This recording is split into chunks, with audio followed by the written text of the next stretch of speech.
বাংলাদেশের এই মার্কাজ আটটাতেই জিকিরের মজলিসে বসলে গুনাহ মাফ করবেন কে? মসজিদে চলে যাও, আমার আল্লাহ মাফ করে দিবে। মায়ের কদমে পড়ে যাও, মায়ের খেদমত করে আমার আল্লাহ জীবনের গুনাহ মাফ করে দিবে। আমার আল্লাহকে প্রশ্ন করলাম, আল্লাহর কোনো ঠিকানা আসেনি? আমার আল্লাহ ডাক দিয়া বলে, গোলাম আরেকটা ঠিকানা আছে, ওই ঠিকানাটার নাম হলো মদিনাতুল মুনাওয়ারা। আরো জোরে কোন মদিনাতুল মুনাওয়ারা। আমার নবীর কাছে চলে যাও, নবীর কাছে গেলে পরে জীবনের গুনাহ মাফ হয়ে যাবে। আল্লাহু আকবার বলেন। আমি সালেহি নিজের বানানো কথা বলি না, আমার বাবার কথাও বলি না, আমি কোরআন থেকে নোট করতেছি, কোরআন থেকে কোট করতেছি। সূরা নিসার 64 নম্বর আয়াতের মধ্যে আমার আল্লাহ বলে দিয়েছেন, ওয়ালাউ আন্নাহুম ইযলামু আনফুসাহুম জাউকা ফাস্তাগফিরুল্লাহ ফাস্তাগফিরুল্লাহ واستغفر لهم الرسول لوجدوا الله توابا رحيما। আল্লাহু আকবার বলেন। আমার আল্লাহ ডাক দিয়া বলে, গোলাম নবী তোমাদের কি এত মহব্বত করে, নবী তোমাদের কি এত ভালোবাসে? আমি তোমাদের ক্ষেত্রে বলতে চাই, জীবনে গুনাহ করেছো, পাহাড় সম গুনাহ করেছো, দরিয়া সম গুনাহ করেছো রে গোলাম, যাও আমার মদিনার কামলিওয়ালার কদমে চলে যাও, আমার নবীর দরবারে চলে যাও। আমার নবীর কাছে গিয়ে যদি, নবীর দরবারে বসে যদি আমি আল্লাহর দরবারে ক্ষমা চাও, আমার নবীর উসিলায় আমি আল্লাহ তোর জীবনের সব গুনাহ মাফ করে দিব। আরো জোরে বলেন আল্লাহু আকবার। বলেন, মদিনায় গেলে জীবনের গুনাহ মাফ হয় কি হয় না? আমার আল্লাহ বলতেছেন, তোমরা যদি নফসের প্রতি জুলুম করো, পাহাড় সম দরিয়া সম গুনাহ নিয়ে যদি নবীর দরবারে চলে যাও, আর নবী যদি তোমার জন্য ক্ষমা চায়, তুমিও যদি আমার কাছে ক্ষমা চাও, আমি আল্লাহ কথা দিলাম তোমার জীবনের সব গুনাহ আমি আল্লাহ মাফ করে দিব। জোরে কন্যা সুবহানাল্লাহ। মুসলমান, আমি জানতে চাই আমার নবী আমাদেরকে ভালোবাসে কম না বেশি? বলেন বলেন, কম না বেশি? এই আয়াত যখন নাযিল হয়ে গেল, খুব গভীর মনোযোগ দেন। আন-নাবিয়্যু আওলা বিল মুমিনিনা মিন আনফুসিহিম, নবী আমার জানের চাইতে আরো নিকটে, নবী আমার জানের চাইতে আরো আপন। এই কথাটা কার? যখন সূরা নিসার 64 নম্বর আয়াতটা নাযিল হয়ে গেল, রে দুনিয়ার মুসলমান, 64 নম্বর আয়াতটা যখন নাযিল হয়ে গেল, মদিনার অলি গলিতে যখন পাবলিসিটি হয়ে গেল, নবীর দরবারে আসলে গুনাহ মাফ হয়ে যায়। সুবহানাল্লাহ।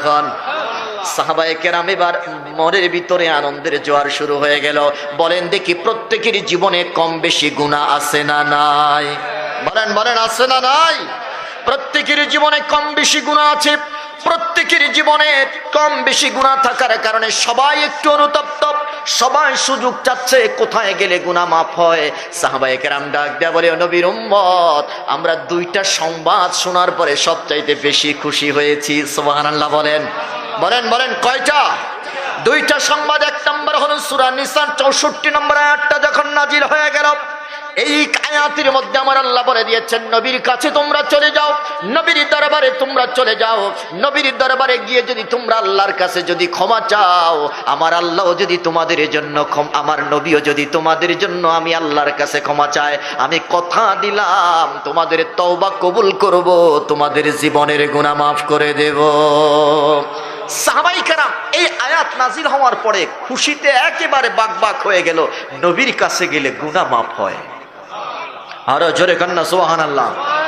আজকে আমার সমাজে নবীর কাছে যাওয়ার জন্য তারা বাধা দেয়, মদিনায় যাওয়ার দরকার নাই। বলেন, এরকম মুনাফিক আছে না নাই? জোরে বলেন, আছে না নাই? এরা বলে মদিনায় যাওয়ার দরকার নাই, মদিনায় কিচ্ছু নাই। আমরা বলি নবী, মদিনায় হলো আমাদের ইমানের ঠিকানা। কথা কোন ঠিক কিনা? মদিনা হলো আমার ভালোবাসার ঠিকানা, মদিনা হলো আল্লাহ পাওয়ার ঠিকানা, মদিনা হলো গুনাহ মাফ করার ঠিকানা। কথা বলেন ঠিক কিনা? তুমি মাওলানা, তুমি ফতোয়া দাও মদিনায় যাওয়ার দরকার নাই, আমাদের আর বুঝার বাকি নাই। তোমরা নবীর উম্মত নয়, তোমরা নবীর দুশমন। কথা বলেন ঠিক কিনা? বলেন, আমার নবী মদিনায় আছে না নাই? এই নাফরমানরা বলে মদিনার নবী পচে করে মাটির সাথে মিশে গেছে। নাউজুবিল্লাহ বলেন। আমার বন্ধুরা, অথচ আমার নবী বলেন ইন্নাল্লাহ তাআলা হাররামা আলাল আরদি আন তাকুলা আজসাদাল আম্বিয়া। আল্লাহ পৃথিবীর জমিনের মাটির উপরে হারাম ঘোষণা করে দিয়েছে, নবীদের একটা পশম মাটি টাচ করতে পারবে না। জোরে কন্না সুবহানাল্লাহ।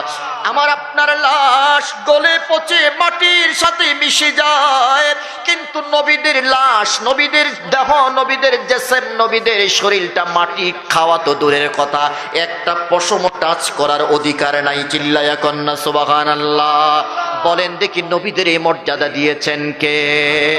নবী আমার ডাক দেয়া বলে মারারতু আলা, আমি যখন কুসাইবাল আহমার জায়গা দিয়ে যখন আমি যাচ্ছিলাম, তখন আমি দেখতে পেলাম মুসা কালিমুল্লাহ তার রওজার মধ্যে দাঁড়িয়ে দাঁড়িয়ে নামাজ পড়তেছে। জোরে কান সুবহানাল্লাহ। মারারতু আলা মুসা ইনদা কুসাইবিল আহমার ওয়া হুয়া কায়িমুন ইউসাল্লি ফি কবরিহি। নবী আমার ডাক দেয়া বলে আমি মুসা কালিমুল্লাহকে তার রওজার মধ্যে দাঁড়িয়ে দাঁড়িয়ে নামাজ পড়তে দেখেছি। আমি জানতে চাই মুসা কালিমুল্লাহ যদি কবরের মধ্যে জিন্দা থাকতে পারে, মুসার নবী, ঈসার নবী, ইব্রাহিমের নবী, আদমের নবী, সমস্ত নবীদের নবী, রাহমাতুল লিল আলামিন নবী, আমার নবী, আপনার নবী জিন্দা থাকতে পারে কি পারে না? দুই হাত তুলে বলেন আমার নবী জিন্দা থাকতে পারে কি পারে না?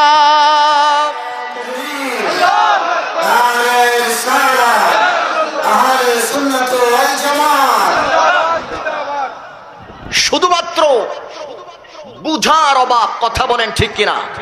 ডলার পাইলে ফতুয়া ঘুরে যায়। জোরে বলেন, এরকম ফতুয়া মুফতি আছে না নাই? ডলার দিলেই ফতুয়া ঘুরে যায়, ডলার দিলেই ফতুয়া ঘুরে যায়। এরকম ঘুমটাওয়ালা মোল্লাদের কাছ থেকে আল্লাহ আমাদেরকে হেফাজত করুক। জোরে কোন আমিন। এই আয়াত যখন নাজিল হয়ে গেল, নবী আমার আয়াত নাজিল হওয়ার কয়েকদিন পরে নবীজি পৃথিবীর পর্দা অতিক্রম করলেন। সাহাবায়ে কেরাম যারা সুযোগ হয়েছে নবীর কাছে এসেছে, নবীর কাছে এসে তারা নিজের জীবনের গুনাহ মাফ করে নিয়েছে। আল্লাহর নবী ইন্তেকাল করলেন, পৃথিবীর পর্দা অতিক্রম করে রওজা মুবারকে আরাম ফরমাচ্ছেন। ইতিমধ্যে 3 দিন অতিবাহিত হয়ে যাওয়ার পরে এক বেদুইন আসলো, এসে নবীকে খুঁজতেছে। আবু বকরকে ডাক দেয়া বলতেছে, আবু বকর নবী কোথায়? বলে যে কেন? ডাক দেয়া বলে, আবু বকর আমার কানের মধ্যে আওয়াজ পৌঁছে গেছে, সূরা নিসার 64 নম্বর আয়াত।